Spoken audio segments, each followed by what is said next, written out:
What is going on, you guys? It's your boy Hammer here, bringing you a brand new video on the 4th Reserve main channel. And today I'm going to be showing you a LIL UZI VERT type beat that I made.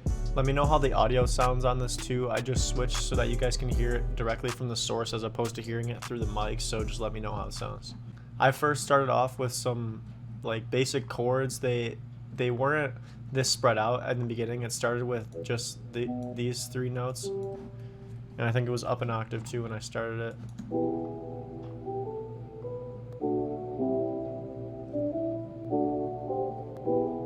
Originally, I think the chord, this is just a E minor chord, but I made this one go up an octave just so it sounds a little bit more bright and emotional.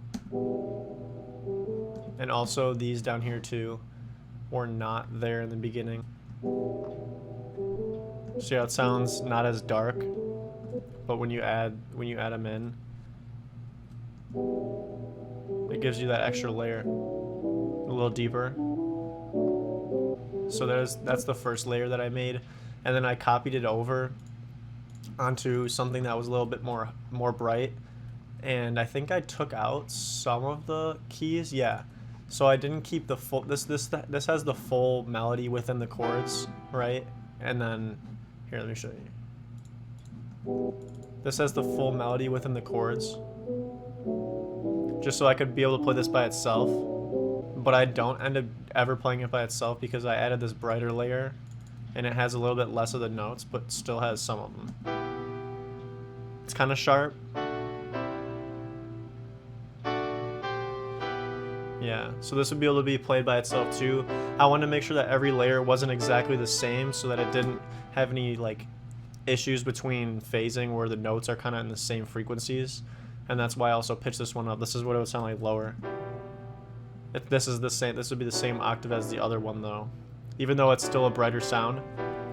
I just wanted to put it up so that it clashed. It like really sit on top of this other one. You hear?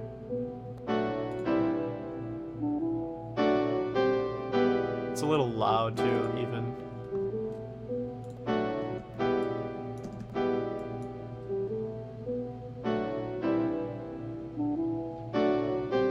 And then I wanted to add like a lead part, and then for the breakdown I added a different layer that has kind of like it's more spaced out. See how I have all the notes still in there? It sounds like this.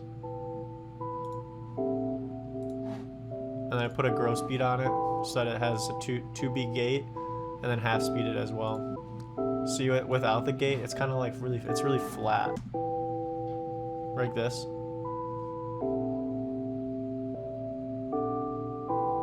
Yeah, and I didn't like how it like cut kind of too in between, so I put on this.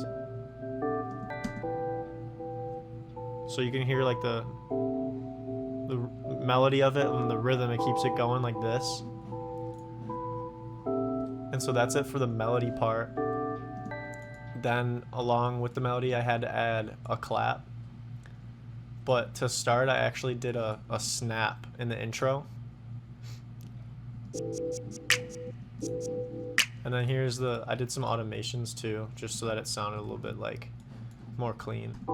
Snap has some reverb on it, just for the intro part. And then I had this like reverse hi-hat.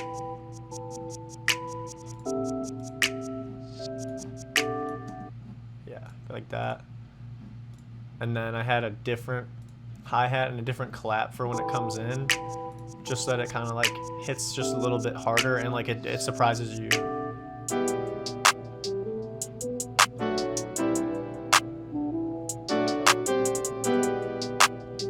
And then I made sure to have a part that keeps the reverse hi-hat with it too, so it goes.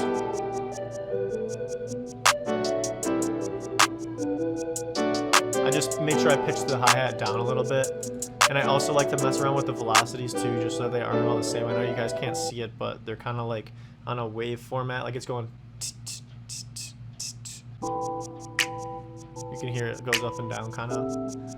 And then next, after I do the clap and the hi-hat, I almost always do an 808. If not, then I always do the 808 first, right after I have the melody done, just because I feel like it's another melodic element that you need to get into your beat pretty quick. And for the hook, I wanted to make sure I had like more of a short, punchy 808, and then switched up for the verse. Just kind of like a simple 808 pattern that punches every once in a while, and then you switch it up in the second part. That's important to always make it switch up at the end, kind of. And then I also have a kick in there too, just so it punches a little harder.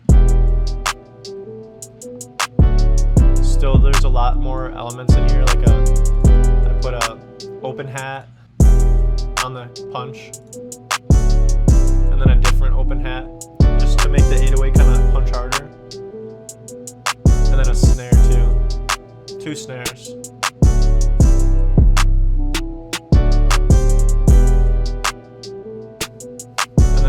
At the end too. And then I just made sure that I arranged it so that it kind of like fits around the beat. So I let it drop out right here, because I know that the melody kind of carried it a little bit right there at the end. And then it drops back into the verse, and then a different 808. And also transition effects are pretty important too. It just makes it sound clean together. When there's open space, you don't always need to fill it though, so that's why I left a little bit here for that riser to come in and not have it drop right away. Melody is important, so make sure if you have a melody that you're proud of, you let it shine through the mix. And then the kick come back in with the 2-step hi-hat. I like to do this for my verse just because I feel like it gives like more. Artists are easier to come up with flows when you hear different kind of hi-hat patterns. If it's just one like slow hi-hat the whole time, they might not like find the right flow for them. So I just like to give them other options for the bounce. So back in again, and then back to the other 808, switch up with the snap too, just so because it's slower in this part. And then when it comes in with the kick, I just feel like it hits really hard with that 2-step too, and it gets you a vibe like on the second half of the verse.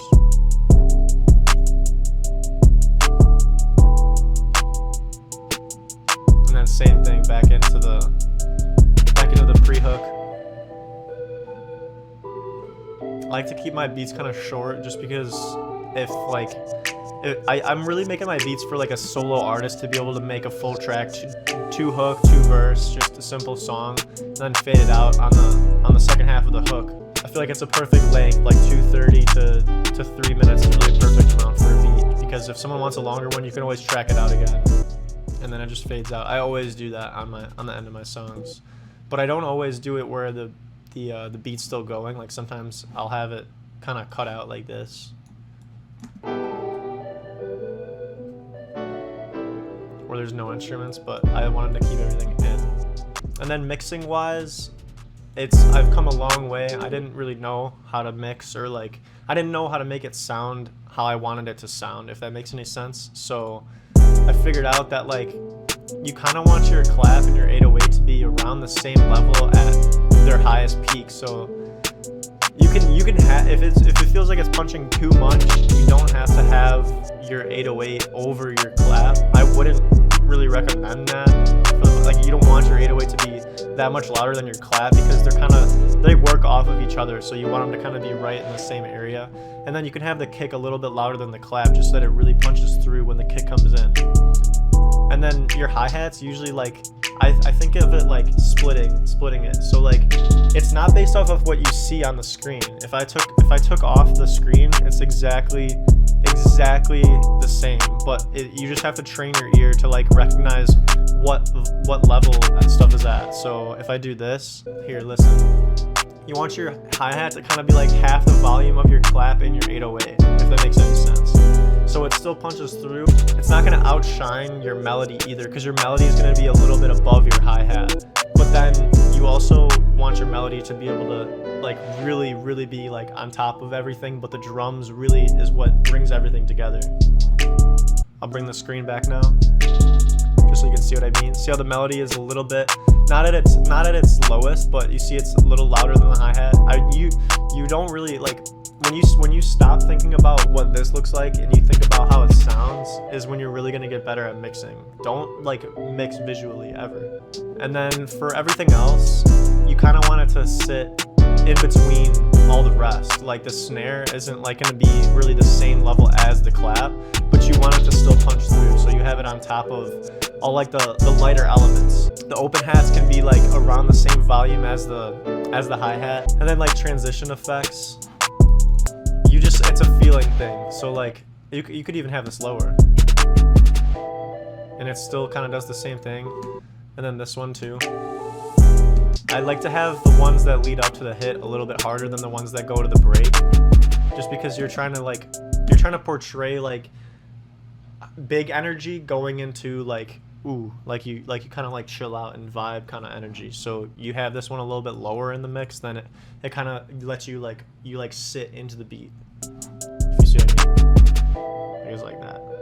But yeah, I mean, that's the whole beat. I really like to try to keep my stuff pretty simple, and this one was actually one of my longest beats that it took me to make. I think this took like 3 hours full time to make, and I still would probably go back in and tweak stuff, but since it's already been done, I'm not really gonna do any changes to it. So yeah, I hope you guys enjoyed. If you guys learned anything from this video, please feel free to comment, like, and subscribe to this channel just so you can see more content like this. And also, link in the description will be to my personal YouTube channel that you can see a lot more content I'll be putting out in the next couple weeks, very similar to the content that you've seen on the last 2 videos that I've made on the 4th Reserve channel. Also, if you would like to check this full beat out, the link will be in the description. I'll play a little bit of the beat at the end of the video, and I really hope you guys enjoyed. See you guys in the next video. Peace.